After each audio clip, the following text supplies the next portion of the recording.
যারা সন্ত্রাসী করছে এদের বিরুদ্ধে আমাদের এক হয়ে প্রতিবাদ করা দরকার আছে না নাই? জোরে বলেন আছে না নাই? যদি কবেন তবে বিশ্বের মাথা লড়বে। এইসব লোকগুলো জনবস্তিতে বোম মারছে, এরা কি আমার নবীর? এরা কি ইসলাম ধর্ম মানলো? হ্যাঁ,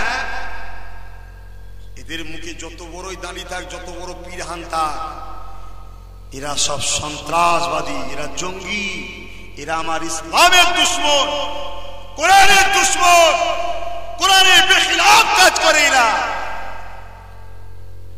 কথা খারাপ লাগছে? আপনাদের দোষী করা হচ্ছে, আপনাদেরকে সন্ত্রাসী বলা হচ্ছে, মুসলিম জাতিদের ঘরে ইসলামের অনুসারীদের ঘরে জঙ্গি বলা হচ্ছে। কেন? যারা বলছে তারা তো খুব একটা ভুল করছে না। কেন? তারা বাহ্যিক দেখছে, দাড়ি মানে মুসলমান, টুপি মানে মুসলমান, টুপি মাথায় দাড়ি রেখে বোম মেরেছে, সে বাহ্যিক দেখে কি বলবে? মুসলমান না মুসলমান নয়? আজকে বাংলার মুসলমান আমরা যদি এদের বিরুদ্ধে আন্দোলন না করি তাহলে আমাদেরকে ভারত ছাড়তে হবে, জঙ্গলি আখ্যা দিয়ে সবাইকে মারবে। ইতিহাসে কোনদিন শুনেছেন ইসলাম কোনদিন তরোয়ালের জোরে জিতেছে, বোমের জোরে জিতেছে? ইসলামে কোন ইতিহাস আছে? ইসলামের কথা বলছি, ওই দাঁড়ি রেখে ইসলাম সেজেছে ও লোকের কথা বলছি, আমার নবীর পক্ষে যারা কোনদিন জিতেছে শুনেছেন? ওদের সঙ্গে লড়াই করে পারবে? ওদের হাতে মেশিন আছে, কামান আছে, যুদ্ধের সামান রয়েছে, তোমার হাতে কি আছে বলো? কি আছে? আমার রজ খারাপ লাগছে নাকি তোমাদের? আব্বা কোনো কি বলছে? অসুবিধা হচ্ছে? আজকে আমার জাত শেষ হয়ে যাচ্ছে, তাই আমি একটু বলছি। আপনাদের রাগ হচ্ছে না তো? দুঃখ হচ্ছে না তো? যে এনেছি বাবা কি বলছে বুঝতে পারছি না। আজকে আমরা কি দিয়ে ওদের মোকাবেলা করব? এইসব লোকগুলো জনবস্তিতে বোম মারছে, এরা কি আমার নবীর? এরা কি ইসলাম ধর্ম মানলো? হ্যাঁ, এদের মুখে যত বড়ই দাঁড়িয়ে থাক, যত বড় পীরহান থাক, এরা সব সন্ত্রাসবাদী, এরা জঙ্গি, এরা আমার ইসলামের দুশমন, কোরআনের দুশমন, কোরআনের বেখিলাফ কাজ করে এরা। কথা খারাপ লাগছে? আজকেই আপনার টিভিতে বক্তব্য খবর এসে গেল, মেসেজ করে দিল, আমার সব লোক আছে তো, যে ভাইজান আসামের রাজ্যপাল বক্তব্য দিচ্ছে, মুসলমান তোমরা ভারত ছাড়ো, হয় পাকিস্তান না ইরাক না ইরান, যে কোনো দেশে চলে যাও, ভারত ছেড়ে দাও। কথা বুঝছেন? এই বুঝছেন তো নাকি? কোথায় যাবে? ওরা যখন বলছে ভারত ছাড়ো, তোমরা কোথায় যাবে? ওদের সঙ্গে লড়াই করে পারবে? ওদের হাতে মেশিন আছে, কামান আছে, যুদ্ধের সামান রয়েছে, তোমার হাতে কি আছে বলো? কি আছে? আমার রজ খারাপ লাগছে নাকি তোমাদের? আব্বা কোনো কি বলছে? অসুবিধা হচ্ছে? আজকে আমার জাত শেষ হয়ে যাচ্ছে, তাই আমি একটু বলছি। আপনাদের রাগ হচ্ছে না তো? দুঃখ হচ্ছে না তো? যে এনেছি বাবা কি বলছে বুঝতে পারছি না। আজকে আমরা কি দিয়ে ওদের মোকাবেলা করব? ইতিহাসে কোনদিন শুনেছেন ইসলাম কোনদিন তরোয়ালের জোরে জিতেছে, বোমের জোরে জিতেছে? ইসলামে কোন ইতিহাস আছে? ইসলামের কথা বলছি, ওই দাঁড়ি রেখে ইসলাম সেজেছে ও লোকের কথা বলছি, আমার নবীর পক্ষে যারা কোনদিন জিতেছে শুনেছেন? চলে যান পান্ডুয়ায়, সুলতান সাহেব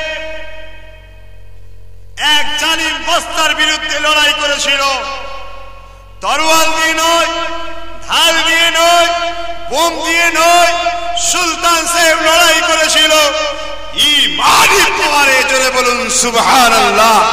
চলে যান কলি ফুরফুরা শরীফ, প্রতিষ্ঠাতা হযরতে মনসুর বাগদাদি সিদ্দিকী আল কুরাইশি, দাদা হুজুর পীর কেবলা 16 পোস্টের দাদু, তিনি লড়াই করে এনে বোম দিয়ে, ঢাল দিয়ে, তরোয়াল দিয়ে নয়, ইমানি পাওয়ারে জয় করেছিল ফুরফুরা। জোরে বলুন সুবহানাল্লাহ।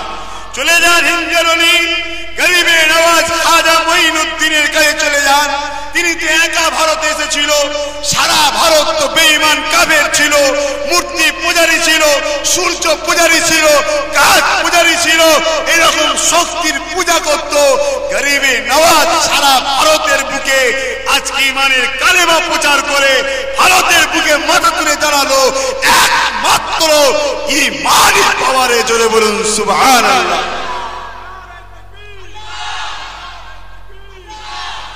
আমাদের ওই ঈমান আছে, ওই ঈমান আছে।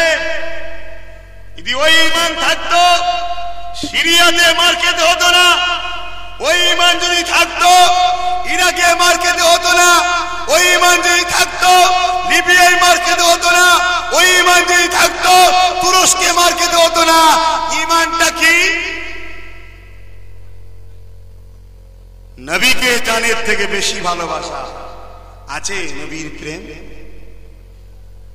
যদি নবীর প্রেম থাকতো রসুলের কথা আমরা মেনে চলতাম। রসুল বলল আল্লাহ আমাকে নূর করে পাঠিয়েছে, আর তুমি বলছো মাটি করে পাঠিয়েছে। ঈমান আছে? এই আছে। রসুল বলল আমি হায়াতুন নবী, আর তুমি বলছো মরা নবী। ঈমান আছে। তাহলে এদের সাথে যদি আমরা থাকি ভারত ছাড়তে হবে না? আমার পাড়া নজওয়ান তরুণেরা, আমার আলোচনা আপনারা কি বুঝতে পারছেন কি পাচ্ছেন না? বুঝতে পারছি না, কেননা একটু তো সাড়া দিচ্ছেন না, চুপচাপ বসে আছে। তবে মনে দুঃখ নিচ্ছেন কি জানি না, তবে আমার কিছু করা নাই, বাস্তবটাকে বুঝিয়ে বলতে হবে। আমরা আমার নবীর তরিকা থেকে কতটা দূরে সরে গেছি। এ নজওয়ান তরুণেরা পাড়া, আমার নবী পাকের উম্মত উম্মতিরা, আমার রাসূল দিবানারা, আল্লাহ নবীর ব্যবহারটা দেখে, আল্লাহ নবীর আদর্শটা দেখে, আজকে আমার আপনার আদর্শটা দেখে। বড় বড় দাঁড়িয়ে রেখে হজ করে এসেছো, আজকে বাজারে দাঁড়িয়ে দাঁড়িয়ে গাল পারো। বড় বড় নামাজের ফুটানি দাও, পরের মাল ছেড়ে খাচ্ছ। আজকে বড় পীর সাহেব দাবি করো, এতিমের মাল ছেড়ে খাচ্ছ। বড় মৌলানা দাবি করো, এতিমকে চোখের পানি ফেলে কাঁদাচ্ছ। এ নওজওয়ান তরুণেরা, এটা কি আমার নবী শিক্ষা? চুপ করে থাকলে স্বীকার করা হবে হ্যাঁ আর না।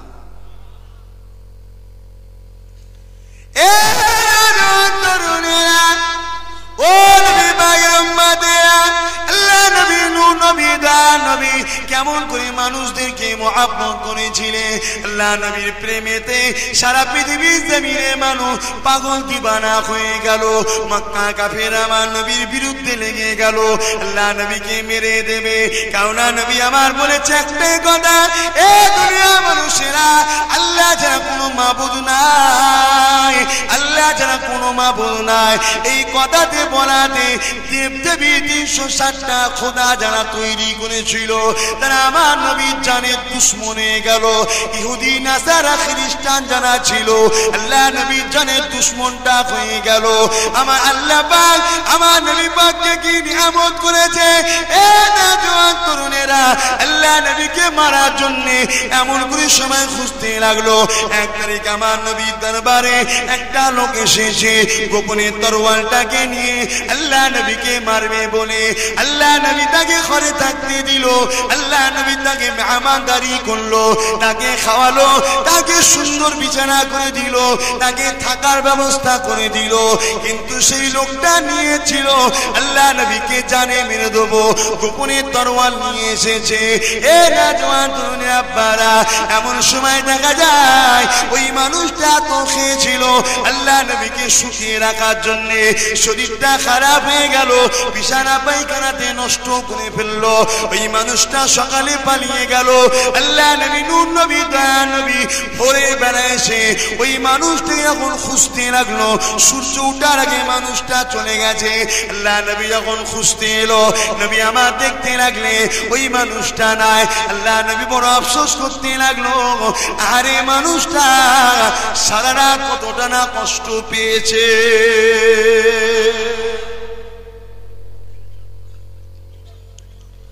আমার রাসূলের আদর্শটা বুঝছেন তো, কতটা সুন্দর আদর্শ দেখে। তাই তো পৃথিবীর জমিনে যত ধর্মগুরু আছে, যত ধর্মগুরু আছে, প্রত্যেকটা ধর্মগুরুই আমার রাসূলকে শ্রেষ্ঠ মানব বলে স্বীকার করেছে। জোরে বলুন সুবহানাল্লাহ।